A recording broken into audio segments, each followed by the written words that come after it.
सीताराम हनुमान, सीताराम हनुमान, सीताराम हनुमान, ये मंत्र मैंने जो है जाप करना अभी से प्रारंभ कर दिया। जय श्री बालाजी। भगवान के जब दर्शन करें तो आपकी आंखें कभी बंद नहीं होनी चाहिए। भगवान के समक्ष आंखें खुली रख के अपनी अर्जी सुनाई। जिस समय हम सेवा में रहते हैं उस समय हमारे पिता भी आते तो हमारे चरण छूते हैं, क्योंकि उस समय हमारा किसी से कोई संबंध नहीं है। विश्वभर में हनुमान जी महाराज को जो नीच निवास सालासर धाम है, दाढ़ी मूछ का जो स्वरूप है आपको कहीं और देखने को नहीं मिलेगा। सवेरे 6 से लेकर रात को 9 बजे तक 15 घंटे निरंतर दर्शन चालू रहते हैं।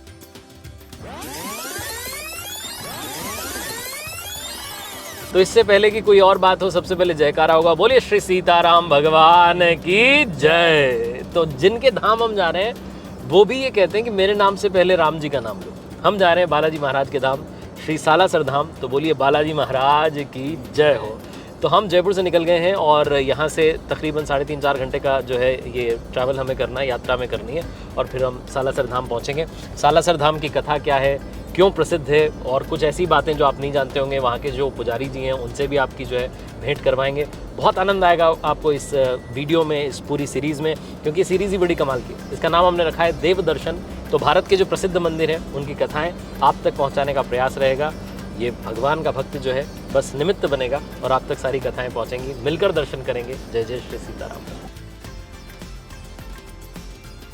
सब सुख लहे तुम्हारी सरना, तुम रक्षक काहू को डरना। सिर्फ 50 मिनट की दूरी बची है बालाजी महाराज के दर्शन करने में। सालासर बालाजी धाम हम जा रहे हैं और ये देश का एक ऐसा मंदिर है जहां हनुमान जी एक दिव्य स्वरूप में, वीर स्वरूप में विराजमान है।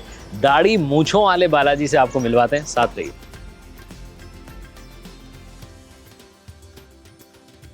भक्त शिरोमणि मोहनदास, पूरे सब भक्तों की आस। गेट नंबर 1 से हमने प्रवेश किया है और परम पूज्य परमहंस संत श्री मोहनदास जी बाबा को प्रणाम करते हैं और आइए दर्शन करते हैं उनके।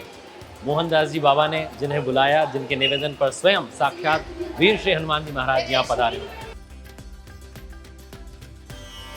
जय श्री बालाजी। दुनिया रचने वाले को भगवान कहते हैं और संकट हरने वाले को हनुमान कहते हैं। आज का दिन इतना पवित्र है, श्री राम नवमी का दिन है और प्रभु श्री राम के जो परम भक्त हैं, हम सब के परम आराध्य हैं, श्री हनुमान जी के धाम सालासर धाम में हमें, और जो जैसा मैं आपको बता रहा था कि देव दर्शन सीरीज की मैं शुरुआत कर रहा हूँ, भारत के प्रसिद्ध मंदिरों की कथा वहाँ जाकर के आप तक सुनाएंगे, आप तक पहुँचाएंगे। हमारे साथ में सालासर धाम के जो पुजारी जी हैं, रोहित जी पुजारी जी हमारे साथ हैं, तरुण जी पुजारी जी हमारे साथ हैं। जय श्री बालाजी महाराज। और सबसे पहले रोहित जी पुजारी जी, मैं आपसे निवेदन करना चाहूँगा कि हमारे जो व्यूअर्स हैं उनको आप थोड़ी कथा बताएं कि कैसे परमहंस मोहनदास जी महाराज को जो है स्वयं बालाजी ये कहते हैं कि आप चिंता मत कीजिए, मैं विराजूंगा सालासर में और वहीं रहूंगा सबके कल्याण के लिए। जय श्री बालाजी की आप सभी देशवासियों को रामनवमी की बहुत बहुत शुभकामनाएं शुरू करते हैं। और सालासर बालाजी धाम एक ऐसा स्थान है जहाँ कलयुग में श्री हनुमान जी महाराज ने अपना निज निवास चुना है। और सभी जगह जितने भी हनुमान मंदिर है विश्व भर में, और सभी जगह हनुमान जी का स्वरूप है, लेकिन सालासर धाम में हनुमान जी महाराज स्वयं विराजमान है। और यहाँ का इतिहास को देखो बहुत गहरा है और बहुत पुराना है, लेकिन छोटे सूक्ष्म रूप में आपको थोड़ा बहुत बताता हूँ। अपना मंदिर है 270 वर्ष पूर्व का, 270 वर्ष पूर्व है।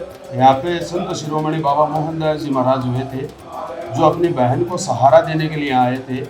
एक भाई का अपनी बहन के प्रति इतना अगाध प्रेम था कि उन्होंने अपनी भक्ति से अपनी बहन के लिए स्वयं साक्षात परमात्मा श्री हनुमान जी महाराज को सालासर धाम में विराजमान किया। और बाबा मोहनदास जी बाल्यकाल से ब्रह्मचारी थे और हनुमत भक्ति में लीन रहते थे, और उनकी भक्ति का मूल मंत्र था सीताराम हनुमान, जिसका वे निरंतर जाप करते थे। इसी मूल मंत्र से हनुमान जी महाराज प्रसन्न होकर उनको नित्य रूप से किसी ना रूप में दर्शन देते थे। क्या बात है, ये मैंने जैसे अपन बैठ के बात कर रहे हैं, जैसे हनुमान जी महाराज और बाबा मोहनदास जी की वार्तालाप हुआ करती थी। तो उनकी भक्ति से प्रसन्न होकर हनुमान जी महाराज ने उनको वरदान मांगने के लिए बोला। तो वरदान में बाबा मोहनदास जी महाराज ने सालासर धाम में विराजमान होने के लिए उनसे आग्रह किया कि आपका कोई मंदिर बन जाए या आपकी कोई मूर्ति स्थापना हो जाए और जन कल्याण हो, उनकी भक्तों की मनोकामना पूर्ण हो, उनके कष्ट दूर हो। तो हनुमान जी महाराज ने उनको आशीर्वाद दिया, आश्वस्त किया कि आज के बाद मैं सालासर में ही निवास करूँगा। तो यहाँ से 40 किलोमीटर दूर एक छोटा सा गांव है, आसोटा, जो नागौर डिस्ट्रिक्ट में पड़ता है। तो वहाँ जाट किसान खेती कर रहा था, तो हल से टकरा कर जमीन से मूर्ति प्रकट हुई। और जाट किसान ने देखा कि भाई हल अटक गया है, किस चीज़ से अटका है, तो वहाँ से खोद के देखा तो एक शिला निकली, मिट्टी मिट्टी से सनी हुई थी। तो ध्यान नहीं दिया, पत्थर समझ के साइड में फेंक दिया। जैसे ही फेंका उनके पेट में भयंकर दर्द चालू हो गया। तो दर्द से कराते हुए पेड़ की छांव में बैठ के और भगवान को याद करने लगे कि भाई अब अपना अंत समय आ गया। तो दोपहर में जाट पत्नी जो थी भोजन लेके आती थी, उन्होंने देखा उनकी कंडीशन देखी कि भाई अब मरने की स्थिति में। तो उन्होंने कारण पूछा तो बोले उस पत्थर को फेंकने के बाद से मेरी ये दशा है। जाट पत्नी थोड़ी बुद्धिमान थी, उसने अपने साड़ी के पल्लू से पत्थर को साफ किया तो हनुमान जी महाराज का श्री विग्रह निकल के सामने आया। राम लक्ष्मण जी महाराज कंधे पे विराजमान। जैसे भी आपने मेरे से पूछा था आते ही कि मैंने सोशल मीडिया पे अनेकों जगह पे प्लेटफॉर्म पे पढ़ा था कि ये एक प्रतिमा राम लक्ष्मण कंधे पे लिए हुए है, और मैं आके यहाँ दर्शन करता हूँ कि हनुमान जी महाराज एक दाढ़ी मूंछ के स्वरूप में विराजमान है। तो ये जो प्रतिमा है, रोहित जी ने अभी आपको डिस्क्राइब किया है कि ये राम लक्ष्मण कंधे पे लिए हुए मूर्त निकली थी। तो मूर्ति निकलने के बाद में उन्होंने देखा कि एक हनुमान जी की मूर्त है, तो घर से बाजरे का रोट और वो लेके आई थी। तो हनुमान जी महाराज को चूरमे का भोग, उन्होंने रोट का चूरमा बनाया, घी और खांड मिला के चूरमा बना के हनुमान जी महाराज को सर्वप्रथम भोग चूरमे का उन्होंने लगाया, जिसके फलस्वरूप जो जाट दर्द से पेट दर्द करा रहा था उसका पेट दर्द तुरंत ठीक हो गया।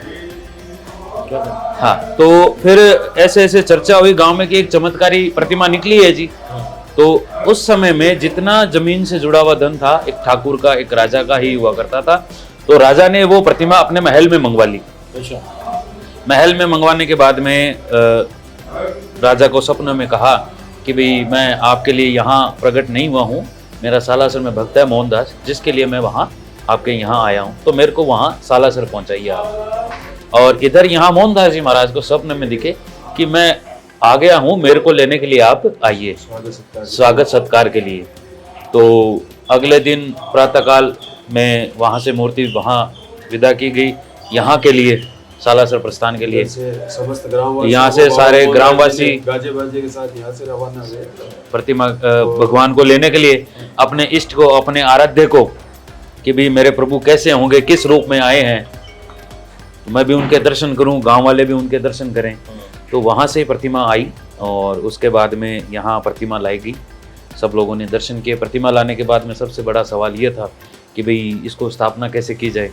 तो महात्मा जी ने कहा कि जिस बैलगाड़ी में आई है तो बैलगाड़ी को खुला छोड़ दीजिए, जहाँ बैलगाड़ी रुक जाए भगवान का मंदिर वहाँ बनाएंगे, वो प्रभु की इच्छा हो।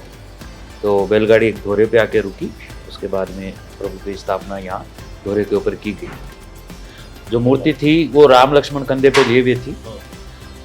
इस स्वरूप के दर्शन जो अपन आज कर रहे हैं, देश दुनिया कर रही है, सालासर बालाजी एक ऐसा मंदिर है जहाँ दाढ़ी मूंछ में हनुमान जी महाराज स्वयंभू विराजमान हैं। तो मोहनदास जी महाराज का और बालाजी महाराज हनुमान जी महाराज का जो प्रथम मिलन हुआ एक साधु के रूप में हुआ था। दाढ़ी मूंछ में अपन कल्पना भी करते हैं कि वे एक साधु का रूप कैसा होगा। एक छोटी सी बात कहूँगा, जब हनुमान जी महाराज भगवान रामचंद्र जी से सर्वप्रथम मिले तो ब्राह्मण वेश साधु स्वरूप में मिले, साधु स्वरूप में। और जब लंका गए तो विभीषण जी से मिले तो साधु स्वरूप में मिले, ब्राह्मण के रूप में, दाढ़ी मूंछ स्वरूप। और गोस्वामी तुलसीदास जी जिन्होंने हनुमान चालीसा की रचना करी, उनसे भी सर्वप्रथम भेंट साधु स्वरूप में करी। और बाबा मोहनदास जी के जब घर पे गए तो उसी स्वरूप में ब्राह्मण स्वरूप दाढ़ी मूंछ स्वरूप में गए। तो जब बाबा की यहाँ स्थापना हुई और बाबा मोहनदास जी ने यहाँ पे समाधि ग्रहण करी, तो समाधि लेने से पूर्व हनुमान जी महाराज ने उनको पुनः दर्शन दिए और वरदान मांगने के लिए बोला। तो बाबा मोहनदास जी ने बोला कि भाई वरदान आप देना चाहते हो तो भगवान ऐसी कृपा करो कि एक तो मेरी ये बहन है और इनका जो लड़का है, इनका दायित्व मैं आपके हाथ में सौंपता हूँ, इनको और इनके आने वालों वंशजों को भी आप ही पालेंगे, इनका संरक्षण आपके हाथ में। और दूसरा जो मूर्ति आप आसोटा से लेके आए हो, इसी में प्राण स्वरूप यहीं पे साक्षात विराजमान हो जाओ, आपको कहीं जाने की दरकार नहीं है। हनुमान जी महाराज बोले आप मेरी किस स्वरूप में यहाँ पे पूजा देखना चाहते हैं? तो बाबा मोहनदास जी बोले कि जिस स्वरूप ने आपने मुझे सर्वप्रथम दर्शन दिए, साधु के स्वरूप में, ब्राह्मण वेश में, एकदम शालीन स्वरूप, शांत स्वरूप, बाल स्वरूप में जो दर्शन दिए, उसी स्वरूप की मैं यहाँ पूजा देखना चाहता हूँ। तो हनुमान जी महाराज बोले जो प्रतिमा आई है उसके ऊपर घी और सिंदूर का जो लेपन बना के, चोला चढ़ा के और दाढ़ी मूंछ का यहाँ पे स्वरूप आप बना दीजिए। तो 270 वर्ष पूर्व बाबा मोहनदास जी ने उस स्वरूप की जो मूर्ति आई थी उसी के ऊपर सिंदूर का लेपन चढ़ा के और ये दाढ़ी मूछ का स्वरूप यहाँ पे बना। मंदिर की स्थापना श्रावण के महीने में संवत 1811 में शनिवार के दिन हुई और 9वीं तिथि शनिवार का दिन विक्रम संवत 1811। अब देखो विडंबना की बात ऐसी है कि जब श्रावण का महीना लगता है तो देवशयनी एकादशी पड़ती है सबसे पहले। हिंदू धर्म में चतुर्मास लगता है, सबसे पहला जो महीना आता है शंकर भगवान का आता है। उस समय सारे मांगलिक कार्य बंद रहते हैं, है ना। तो उस समय बाबा की यहाँ पे स्थापना हुई है। तो हनुमान जी महाराज अपना स्वयं सिद्ध मुहूर्त लेके बैठे हैं। तो यहाँ आने वाले किसी भी भक्त को ना कभी किसी मुहूर्त की आवश्यकता है, ना कोई पूजा का टाइम निकालने की जरूरत है, ना यहाँ पे कोई विशेष प्रकार की पूजा होती है। यहाँ तो दर्शन मात्र से ही कामना पूरी, यात्रियों के मन की कामना पूर्ण होती है। यहाँ पे भक्त और भगवान का सीधा संबंध है। जो भी आपकी मनोकामना है सीधा भगवान को सुनाओ, क्योंकि हनुमान जी महाराज यहाँ पे साक्षात विराजमान है। जो भी आप बात उनको बोलते हो हनुमान जी महाराज साक्षात उस बात को सुनते हैं। क्योंकि जब भगवान राजा रामचंद्र जी ने सरयू में निर्माण किया था, हनुमान जी महाराज को अपना उत्तराधिकारी घोषित किया था। उस समय के एक चक्रवर्ती सम्राट थे भगवान राजा रामचंद्र जी। उन्होंने पुत्र समान अपने हनुमान जी महाराज को माना है। तुम मम प्रिय भरत सम भाई, कि भरत के समान आप मेरे भाई हो। माता सीता ने उनको पुत्र होने का आशीर्वाद दिया और उनको उत्तराधिकारी घोषित किया। त्रेता युग द्वापर युग में अयोध्या हनुमानगढ़ी के रूप में उनकी राजधानी रही, लेकिन कलयुग में मरुधर देश राजस्थान प्रदेश सालासर बालाजी के रूप में करमरजी दोहरे ऊपर विराजे हनुमान जी ने आज्ञा दी है श्री राम। भगवान रामचंद्र जी की आज्ञा से बाबा मोहनदास जी की भक्ति प्रीति से सालासर बालाजी के रूप में हनुमान जी महाराज साक्षात रूप में यहाँ पे विराजमान हुए। और समाधि लेने के बाद उन्होंने अपने भाणजे उदय राम को गद्दी सौंपी। तो गृहस्थ थे, तो गांव वालों ने पूछा कि भाई आप ब्रह्मचारी थे, ये गृहस्थ जीवन में तो आपका चोले का तेजी कैसे वहन करेंगे। तो बाबा मोहनदास जी जो चोला पहनते थे उसका आसन बना के भगवान के सामने स्थापित किया और उदय राम जी से वचन लिया कि आज के बाद आप और आपके आने वाले वंश इसी आसन के ऊपर खड़े होकर पूजा करेंगे और इसकी मर्यादा रखेंगे। जब तक सेवा में रहेंगे पूर्णतः ब्रह्मचर्य का पालन करेंगे और मेरा स्वरूप माना जाएगा। जो लाल वस्त्रों में पुजारी होंगे वो मेरा स्वरूप माना जाएगा। और ये मर्यादा आज तक बनी हुई है। जिस समय हम सेवा में रहते हैं उस समय हमारे पिता भी आते तो हमारे चरण छूते हैं, क्योंकि उस समय हमारा किसी से कोई संबंध नहीं है। हम उनको लाल वस्त्रों में जो पुजारी होते हैं उनको बाबा मोहनदास जी का दर्जा देते हैं, वही स्वरूप मानते हैं। अगर उसमें हमारी संतान है या छोटा भाई है या हमसे किसी छोटे पद पे भी है तो उसको महात्मा मोहनदास जी महाराज का स्वरूप मान के ही प्रणाम किया जाएगा। अभी जैसा रोहित जी पुजारी जी हमें बता रहे थे कि बाबा मोहनदास जी जो मंत्र जपते थे वो था सीताराम हनुमान, और ये जहाँ बैठे हुए हैं ठीक सामने जो है यही मंत्र लिखा हुआ है। और सभी को मैं इसी मंत्र ये एडवाइस दूंगा कि इस मंत्र को बाबा मोहनदास जी इतना जाप किया कि उनको वचन सिद्धि प्राप्त हो गई इसी मंत्र से। जो भी बोलते थे घटित होता था। इसी मंत्र से बाबा को यहाँ पे स्थापित किया उन्होंने। तो इस इतने छोटे मंत्र से बाबा मोहनदास जी ने हनुमान जी महाराज को जब साक्षात यहाँ विराजमान कर दिया तो अपना ऐसा कौन सा कार्य है जो हो नहीं सकता। तो अपने नित्य कर्म में रोज की पाठ पूजा में या डेली रूटीन में इस मंत्र को जोड़ना शुरू करिए। और इसको जपने की ना तो कोई विधि है ना कोई संख्या है। आप नहाए हो तो ठीक है, ना नहाए तो ना सही। आप बैठे हो तो ठीक है, लेटे हो तो ठीक है। जिस स्थिति में हो, जिस कार्य में लगे हो, काम करते करते, आप भाई महिलाएं हैं तो किचन में काम करते करते भी जप सकते हैं, पुरुष है तो व्यापार करते हुए अपनी दुकान की बैठे बैठे नाम चलता रहे, बस सीताराम हनुमान चलता रहेगा। मैं भी एक बात इनसे पूछा था, इतना जाप करना है कि जो श्वास आ रही है उसकी गति से भी सीताराम हनुमान की ध्वनि आने लगी। क्या बात, इतना जाप करना है, क्या बात। क्योंकि कलयुग में संसार रूपी जो सागर है उसमें से तैरने के लिए भगवान ने दो पैर दिए, एक तो भक्ति का और एक मुक्ति का। जो भक्ति का एक पैर है वो है नाम सुमिरन। कलयुग केवल नाम आधारा, सुमिरन पारे तारा। क्या बात। और दूसरा है दान। जितना आप करोगे कलयुग के प्रभाव से बचे रहोगे, क्योंकि दान एक ऐसा माध्यम है जो अपने पास से निकल के जाता है और घूम के वापस अपने पास डबल होके वापस आता है। तो इंसान को आज दिन कलयुग में नाम जाप और दान इन दोनों में संलग्न रहना चाहिए। बहुत सुंदर। इससे मैं आपको एक मेरा प्रसंग बताता हूँ कि मैं घर में जब बेडरूम में मैंने अपने भगवान की कोई तस्वीर नहीं है भगवान जी का अपना पूजा का स्थान है हमारे घर में। तो मैं जब एक दिन ऐसी जगह, तो सुबह सुबह मेरे मन में विचार आया कि अपने यहाँ पे कोई होनी चाहिए तस्वीर भगवान जी।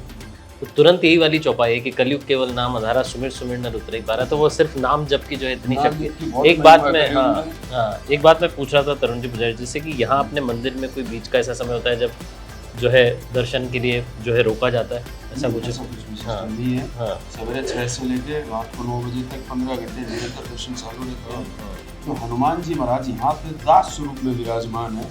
खुद भगवान राजा रामचंद्र की सेवा में रहते हैं ये। हाँ, ये खुद नाम जाप करते हैं। ये खुद हनुमान जी महाराज बाबा रामचंद्र जी की सेवा करते हैं। हाँ, तो ये विश्राम नहीं करते। हाँ, हाँ, तो सुबह 6 से लेकर रात को 9 बजे तक हाँ। 15 घंटे निरंतर मंदिर खुला रहता है हाँ। और बाबा के हृदय से दर्शन चालू रहते हैं। यहाँ पे बाबा मोहनदास जी की समाधि भी है, समाधि स्थल धुनी भी है, धुनी भी और मैंने सुना है कि नारियल का भी बहुत चमत्कार है यहाँ के। बिल्कुल। जो बाबा मोहनदास जी जहाँ पे बैठ के तपस्या करते थे, हाँ, मंदिर के जैसे एंटर आप करते हो, हाँ। सबसे पहले धुना आता है। मंदिर का सबसे पवित्र स्थान उसको माना जाता है, हाँ, क्योंकि बाबा मोहनदास जी यहीं पे बैठ के तपस्या करते थे हाँ, और उन्होंने अपने कर कमलों से इसमें अग्नि प्रज्वलित करी थी, ज्योत प्रज्वलित करी थी। और 300 वर्षों से ये ऐसे अखंड चल रही है, इसमें कभी अग्नि शांत नहीं हुई। इसकी जो विभूति है हाँ। तमाम तरह के रोग हो, कष्ट हो, भय हो, सबको दूर करती है। तो मैं चाहूँगा अपन वहीं चलते हैं, बिल्कुल। चर्चा को आगे बढ़ाते हैं। और जो नारियल की आप महिमा पूछ रहे हैं वो इस प्रकार है कि सर्वप्रथम जो नारियल बांधा गया था, हाँ, सीकर के जो राव राजा देवी सिंह जी थे, उनके कोई संतान नहीं थी। तो सर्वप्रथम बाबा मोहनदास जी से वो आकर मिले और अपनी दुविधा उन्होंने बताई। तो सर्वप्रथम बाबा मोहनदास जी ने उनके हाथ से नारियल बाबा के चरणों में रखवा के और पुत्र कामना करके जाल पे बंधवाया हाँ। और बाबा से वचन लिया बाबा मोहनदास जी ने कि आज के बाद जो भी यहाँ पे अपनी मनोकामना बोल के नारियल बांधा जाएगा, उसकी मनोकामनाएं बाबा पूर्ण करेंगे। हाँ, और वापस यहाँ पे खोलने का कोई विधान नहीं है, हाँ, क्योंकि जो आपने नारियल बांधा है, जब आपकी मनोकामना पूर्ण होती है तो नारियल स्वतः गिर जाता है। इसके एवज में जो भी आप बोलवा करते हो बाबा को, बस वो आके पूरा करना होता है। जब आपका काम हो जाए तो बाबा को आके आप धूप लगाओ या कोई भेंट बोला है तो भेंट चढ़ो। हाँ। इस प्रकार नारियल की महिमा है। क्या बात है। तो आइए सारे स्थान देखते हैं। जी। तो मैं आपसे जानना चाहूँगा कि जो धुने की महिमा है, जो हमने बहुत सुनी है, बहुत सारे वीडियोस में बहुत बातें हुई है, लेकिन आप बताइए कि कब ये जो है इस धुने का चमत्कार इस प्रकार है कि बाबा मोहनदास जी की तपोस्थली मानी जाती है और पूरे मंदिर का सबसे पवित्र स्थान इसको माना जाता है। बाबा मोहनदास जी ने अपने कर कमलों से इसमें अग्नि प्रज्वलित करी थी और 300 वर्षों से अखंड ऐसे ही चल रहा है ये। और इसकी जो भस्मी विभूति निकलती है, तमाम तरह के रोग कष्ट को दूर करने वाली है। इसका तिलक लगाएं, सेवन करें, जल में डाल के घर में छिड़काव करें तो कोई भी प्रकार की जो नेगेटिविटी है वो दूर होती है। इस प्रकार यहाँ की धुने की महिमा है। भक्त जो दर्शन करते हैं, दर्शन करने के पश्चात अगर इसमें कोई घी डालता है, कोई नारियल डालता है, कंडा डालता है, तो सूक्ष्म हवन के रूप में उसको आशीर्वाद भी बाबा मोहनदास जी प्रदान करते हैं। बालाजी महाराज की कृपा प्राप्त होती है। क्या बात है। तो मेरा एक छोटा सा निवेदन भी है सभी भक्तों से कि हाँ। इसमें किसी प्रकार का प्रसाद ना डालें, हाँ, नारियल डालें, कंडा डालें या अपने घर से लाया हुआ घी डालें। और यहाँ की विभूति अवश्य लेकर के जाए अवश्य ताकि लेके जाएं। सालासर धाम की कृपा जो है आप पर और आपके परिवारजनों पर बनी रहे। जय श्री बालाजी।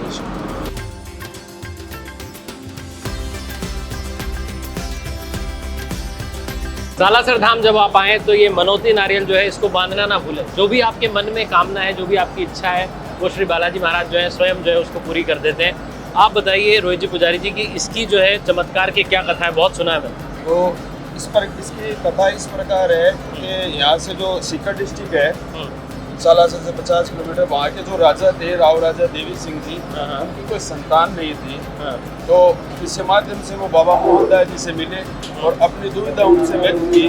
तो बाबा मोहनदास जी ने बालाजी महाराज के चरणों में नारियल रख के और राजा जी को दिया और बांधने के लिए आदेश किया जी।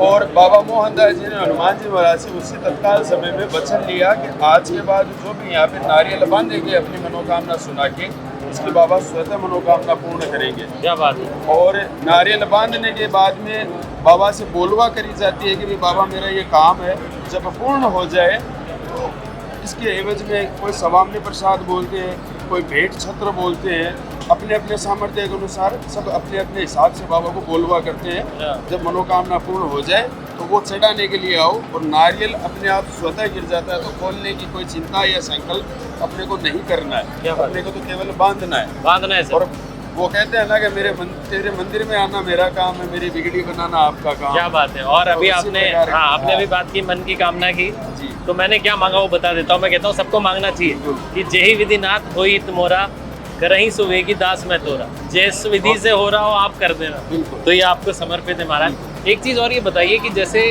अब हम यहाँ पर हैं, चर्चा कर रहे हैं इतनी सारी, अब तक 300 वर्ष आपने जैसा बताया कि तब से ये शुरू हुई। एक बात ये भी है कि जो सीकर के जो नरेश थे उनके पुत्र लक्ष्मणगढ़ जो है हाँ। वो उनका ही। उन्हीं के नाम हाँ पे बसा बिल्कुल।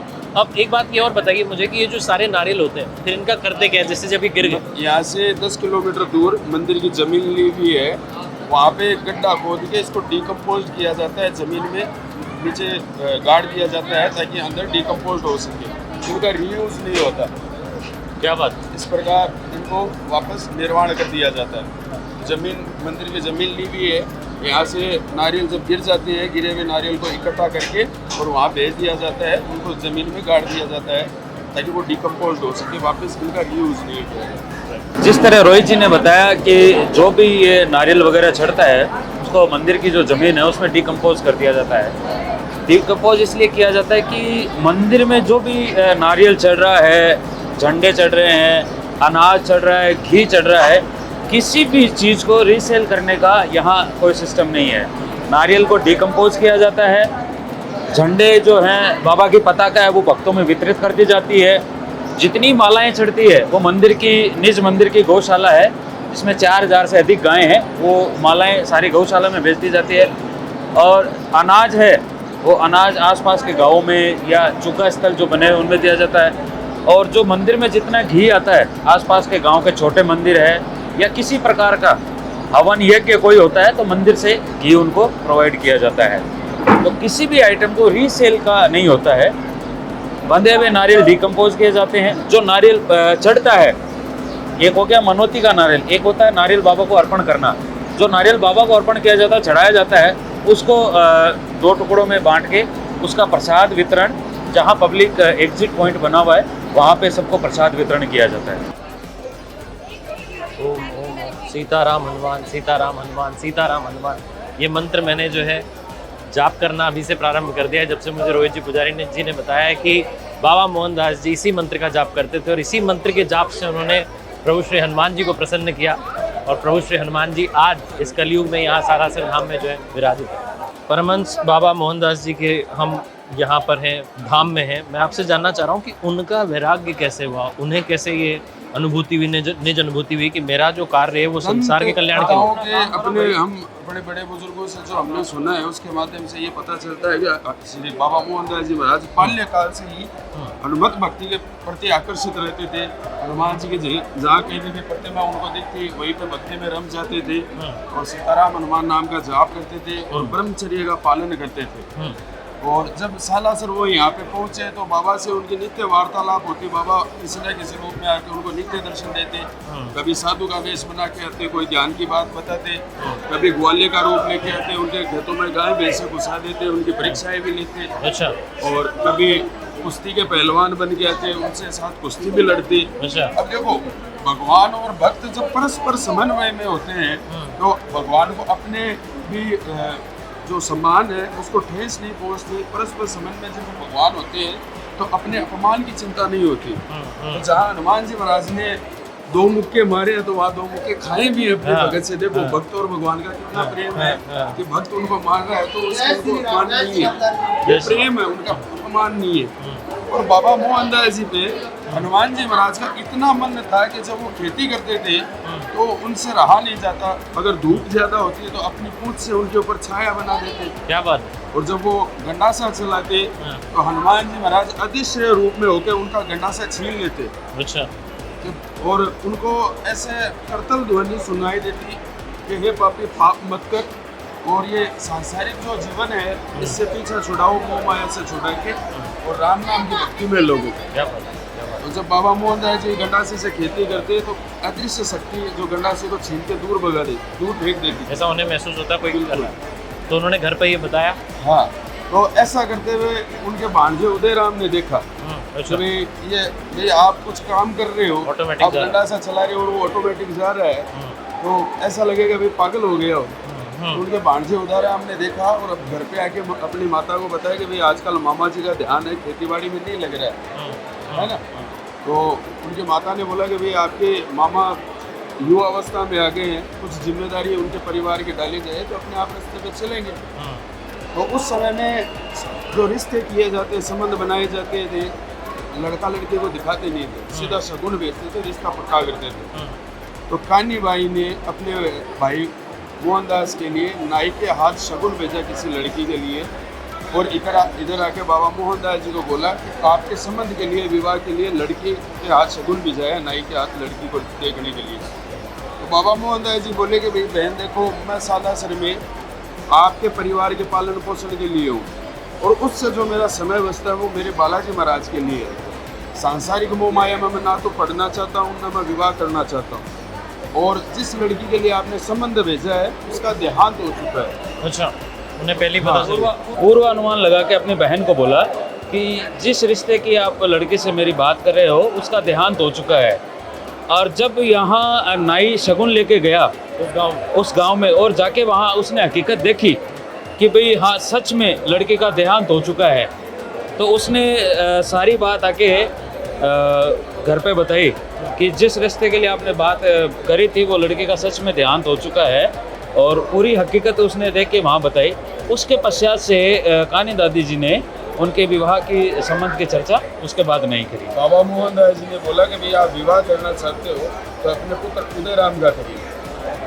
अब उस समय उदयराम जी की क्या अवस्था होगी वो मेरे को याद मालूम नहीं है, लेकिन देखो राजस्थान में पहले बाल विवाह वगैरह भी होते थे, छोटी अवस्था में विवाह वगैरह होते थे, बोना वगैरह बाद में करते थे, जब बच्चे बड़े हो जाते तब घर में लाया करते। तो उस समय में सब बाबा उदयराम जी का विवाह किया गया, और उसके बाद जो नित्य धीरे धीरे जो दिनचर्या चलने के साथ ही एक दिन बाबा मोहनदास जी उदयराम जी दोपहर में भोजन कर रहे थे, और कान्हे भाई उनको भोजन परोस रही थी।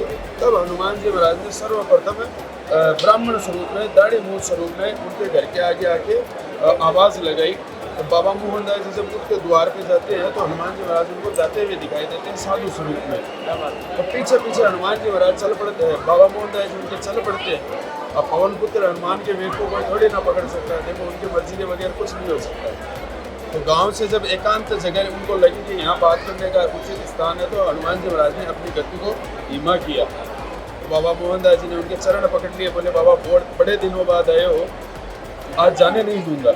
हनुमान जी महाराज ने उनकी परीक्षा लेने की सोची, उनको थोड़ा डराया धमकाया, बोले हम आपको शराब दे देंगे, आपको पत्थर बना देंगे। ऐसे ऐसे रूप में उनको दर्शन दिए कि चला जा, भस्म कर दूंगा, खत्म कर दूंगा, गायब कर दूंगा। लेकिन हनुमान महात्मा मोहनदास जी महाराज अपनी भक्ति पर इतने अडिग थे और उनको इतना विश्वास था, और उन्होंने कहा कि प्रभु आप जो रूप बनाओ, जैसा रूप आप बनाओ, जितना आप भय मेरे को दो, जितना आप मेरे को डराओ, आज मैं यहाँ से हिलने वाला नहीं हूँ। हनुमान जी महाराज ने बोला कि भाई आप मेरे चरण छोड़ दीजिए। बाबा मोहनदास जी बोले आप ही के चरणों का सहारा है, इनको छोड़ दूँ मैं पकड़ूँ किसके, और आप मेरे को पत्थर बनाओ, उससे अच्छा है मेरे को बालू मिट्टी का कण बनाओ, ताकि आपके पैर से चिपका रहूँ मैं, मेरी गति उसी में हो जाएगी। ठीक है। तो बाबा मोहनदास जी से हनुमान जी बोले कि भाई हम आपकी भक्ति से बहुत प्रसन्न हैं, आप हमसे वरदान मांगिए। तो बाबा मोहनदास जी बोले कि भाई जब आप साक्षात सामने खड़े हैं ना तो मेरी कोई वरदान की लालसा, ना मुझे किसी शराब का भय। मेरा तो निवेदन है कि महात्मा जी बगल में मेरी बहन का घर है, वहाँ चलिए। जिस तरह मेरे को आपने दर्शन दिए हैं, हाँ जिस तरह मेरे को दर्शन दिए हैं उसी तरह मेरे बहन को भी दर्शन दीजिए, मेरे भांजे के परिवार को भी दर्शन दीजिए। जिस तरह आपने मेरे को मुक्ति प्रदान करी है उनके परिवार को भी आप त्याग दीजिए, उनको भी मुक्ति प्रदान कीजिए। तब मोहनदास जी महाराज से हनुमान जी महाराज ने कहा कि बिल्कुल चलूँगा, लेकिन मेरी कुछ नियम एवं शर्तें रहेंगी कि खीर और चूरमे का मेरे को भोग लगेगा, जो अछूती सहज रहेगी उस पर मैं शयन करूँगा, और मेरी पग चंपी आप सब परिवार करोगे।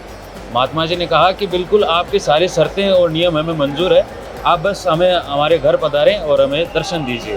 बाबा मोहनदास जी ने जब हनुमान जी महाराज को बहन के घर पे लाए, अछूती सही को विराजमान करके खीर खांड से बाबा को भोजन करवाया, उसके बाद चार पाई पे लेटा के बाबा को उनके चरण दबाए, तो भक्ति से भाव विभोर होकर हनुमान जी महाराज ने अपने रामायण काल के निज स्वरूप के उनको दर्शन करवाए। जो रामायण काल में हनुमान जी महाराज का जो स्वरूप का वर्णन है, लंबी पूंछ, लंबे लंबे भुजदंड, लंबे मोटे मोटे पैर, उनकी जो रामायण काल का ओरिजिनल जो स्वरूप है उसके दर्शन करवाए।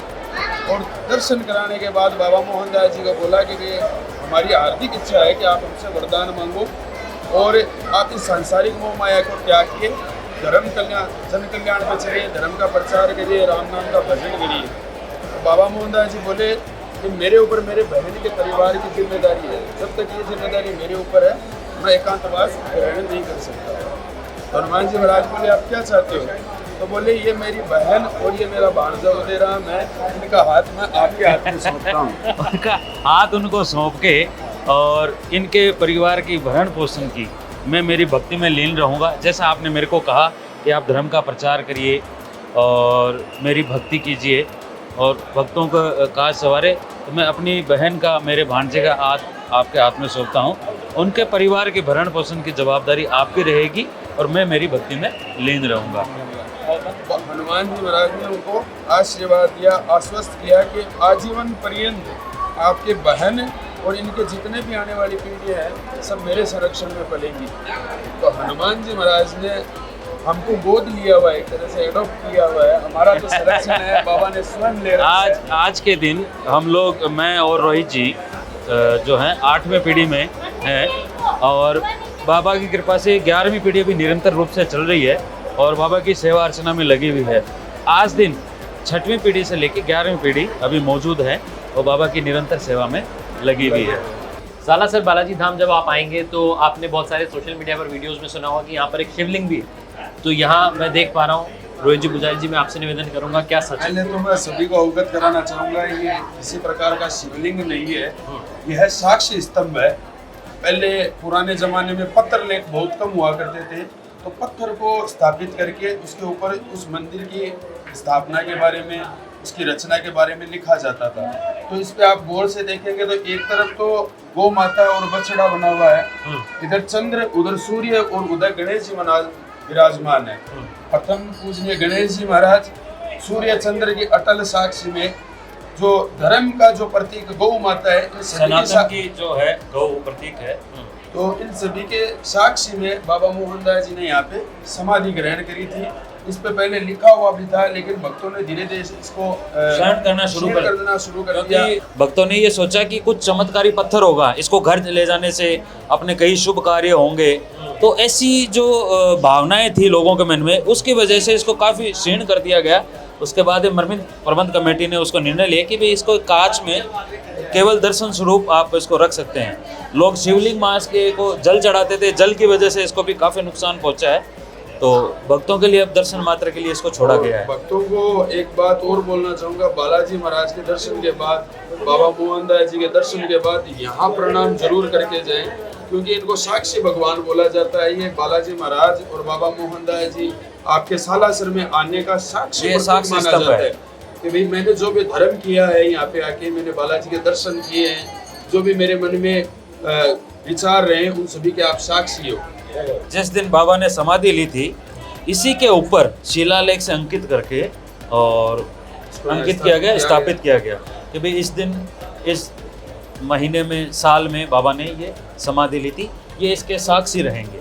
विक्रम संवत 1811 में बाबा की स्थापना हुई थी मंदिर के, और विक्रम संवत 1850 में बाबा मोहनदास जी ने वैशाख महीने में त्रयोदशी तिथि के दिन अपनी बहन के साथ समाधि ग्रहण करी, क्योंकि उनकी जो बहन कानीबाई थी भजन कीर्तन करते हुए श्वास गति को रोक के परम गति को प्राप्त किया।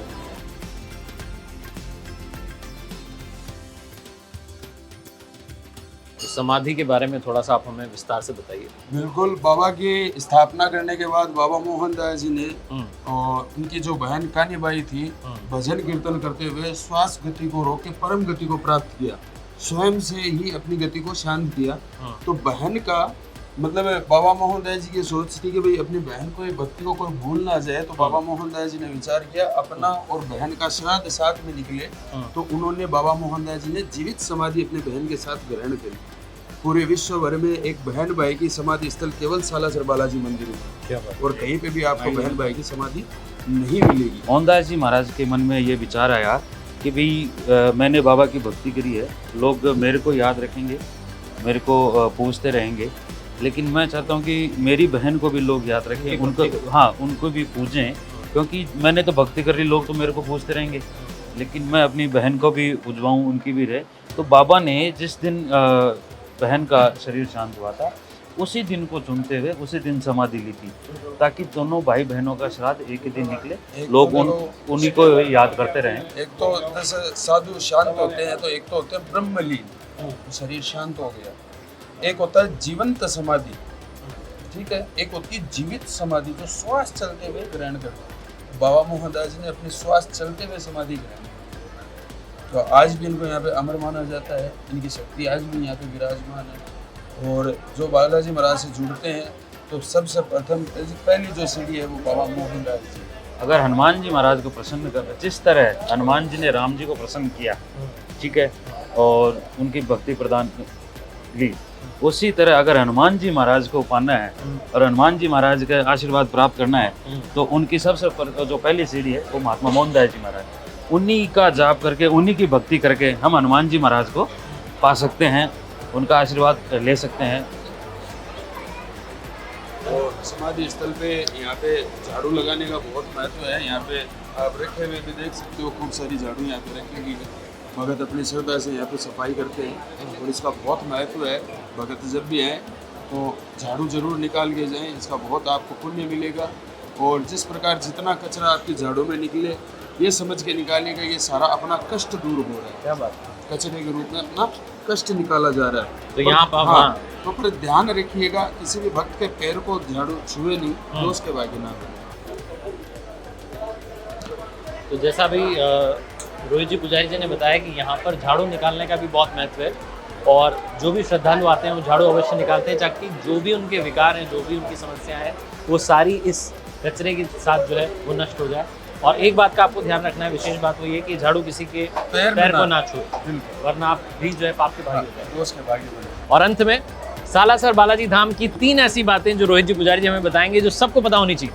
देखिए, एक तो सबसे बड़ी बात तो ये है कि पूरे विश्व भर में हनुमान जी महाराज को जो निज निवास सालासर धाम है, दाढ़ी मूंछ का जो स्वरूप है, आपको कहीं और देखने को नहीं मिलेगा।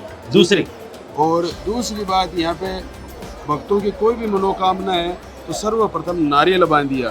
आपको किसी भी प्रपंच में नहीं पड़ना है, किसी से कुछ पूछना नहीं है, भक्त और भगवान का सीधा संपर्क है। तो 50 रुपए के नारियल में अपना अगर काम हो जाए तो अपने को किसी और झंझट में क्यों जाना है, तो नारियल अवश्य बढ़ाओ। तीसरी जो बात है, बाबा मोहनदास जी का जो समाधि स्थल है, बालाजी महाराज के दर्शनों के पश्चात भगत वहाँ पे जाएं और बाबा मोहनदास जी से प्रार्थना करें कि भाई बालाजी महाराज को मैं ये मनोकामना सुना के आया हूँ, ये मेरी मन की कामना है, ये मेरी अर्जी है, आप बाबा को ज़रूर पहुँचाइएगा, मेरा काम जरूर करवाइएगा, और वहाँ पे झाड़ू अवश्य निकालिएगा। और झाड़ू निकालने से क्या होता है? झाड़ू निकालने से आपके जितने भी प्रकार के कष्ट हैं, रोग हैं, या आपका दुर्भाग्य है, वो दूर होता है। ऐसी यहाँ की मान्यता है, ठीक है। और मंदिर में आने के बाद प्रयास करेंगे, जब आप मंदिर में प्रवेश करें तो सर्वप्रथम गुम्बज के दर्शन करें। गुम्बज के दर्शन करने से आपके शरीर के कोई शारीरिक दोष हैं, कोई विकार है, तो वो बाहर ही रह जाते हैं। आप एक शुद्ध मन और शुद्ध शरीर के साथ अंदर प्रवेश करते हैं, ठीक है। भगवान के जब दर्शन करें तो आपकी आंखें कभी बंद नहीं होनी चाहिए। भगवान के समक्ष आंखें खुली रख के अपनी अर्जी सुनाई, और दर्शन करके जब बाहर आ जाए तब आंख बंद करके भगवान के उस स्वरूप का सुमिरन करें। और मंदिर में कभी भी डायरेक्ट दर्शन करके सीधा ना निकले, 5 मिनट बैठ के भगवान का भजन कीर्तन पाठ पूजन अवश्य करें। 5 मिनट बैठना चाहिए। और जाते समय वापस उन्हें आपके गुम्बज के दर्शन करिएगा, इस मनोकामना से कि भाई भगवान मेरे इस मंदिर प्रांगण में आपके किसी प्रकार का मेरे से कोई पाप हुआ हो, मन से, वचन से, कर्म से, शारीरिक रूप से, तो उस दोष को यही समाप्त कर दीजिए। इस प्रकार बालाजी के जब आप दर्शन करके नहीं आए तो ये छोटी छोटी बातें आप ध्यान में रखिए। क्या बात है। तो रोहित जी पुजारी जी का बहुत धन्यवाद है, तरुण जी पुजारी जी का बहुत धन्यवाद है।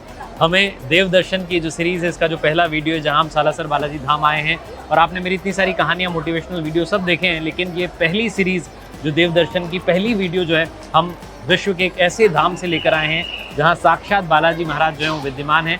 बहुत बहुत धन्यवाद रहेगा आपका। बालाजी महाराज आप सभी के भक्तों की मनोकामना पूर्ण करे। बाबा मोहनदास जी का आशीर्वाद है कि बालाजी महाराज आप सभी के भक्तों की मनोकामना पूर्ण करे, आपको जल्दी जल्दी सालासर बुलाए। बालाजी महाराज, मोहनदास जी महाराज आने वाले सभी भक्तों की मनोकामना पूर्ण करे, विश्व का कल्याण करे, सनातन को आगे बढ़ाएं और बालाजी महाराज, मोहनदास जी महाराज की विशेष कृपा आप पर भी बनी रहे, आपको भी खूब नाम दे, आपको भी खूब तरक्की दे। और आरजे कार्तिक की 1 मिनट स्टोरी देश के हर एक युवा को सुननी चाहिए। जो आपकी 1 मिनट की स्टोरी बहुत से युवाओं को प्रेरित करती है। और बालाजी महाराज आपको खूब तरक्की दे, विश्व का कल्याण करे। बोलिए बालाजी महाराज की जय। बाबा गोस्वामी तुलसीदास जी ने कहा है, पुण्य पुंज बिनु मिले ही न संता। वैसी आज जो है मुझे अनुभूति हो रही है, जो पूरी कथा में अंदर सुन के आया हूँ, बाबा की समाधि पर जाकर के आया हूँ और सालासर जी महाराज के दर्शन करके आया हूँ, तो बिल्कुल वैसा ही लग रहा है कि कुछ पुराने पुण्य थे जो आज काम आए हैं। और बालाजी महाराज के दर्शन करने के बाद, सालासर बालाजी की पूरी कथा आप तक पहुंचाने के बाद हृदय जो है बहुत प्रसन्न है। उम्मीद है कि आपको एपिसोड जो है हमारा देव दर्शन सीरीज का बहुत पसंद आया होगा। जय जय श्री सीताराम, जय श्री बालाजी महाराज। और आइए मिलकर के वो मंत्र बोलते हैं जो महात्मा मोहनदास जी महाराज कहा करते थे, सीताराम हनुमान।